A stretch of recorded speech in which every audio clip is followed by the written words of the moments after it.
Velaquí unha célula, a unidade básica de calquera tecido vivinte. Na maioría das células humanas hai unha estrutura chamada núcleo.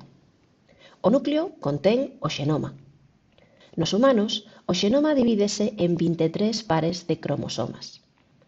Cada cromosoma contén unha longa cadea de ADN, estreitamente empaquetado ao redor de proteínas chamadas histonas. Dentro do ADN hai seccións chamadas xenes. Estes xenes conteñen as instrucións para a fabricación de proteínas. Cando se activa un xene, unha enzima chamado ARN polimerasa únese ao comezo do xene, que se move ao longo do ADN creando unha cadea de ARN mensaxeiro a partir de nucleótidos no núcleo. O código de ADN determina a orde na que os nucleótidos son engadidos ao ARN mensaxeiro. Este proceso coñécese como transcripción.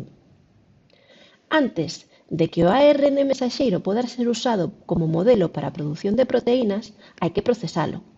Isto implica eliminar e engadir seccións de ARN. O ARN mensaxeiro vai a saír do núcleo e entrar no citoplasma. Fábricas de proteínas no citoplasma, chamadas ribosomas, únense ao ARN mensaxeiro. O ribosoma vai ler o código no ARN mensaxeiro e producir unha cadea formada por aminoácidos. Existen 20 tipos diferentes de aminoácidos.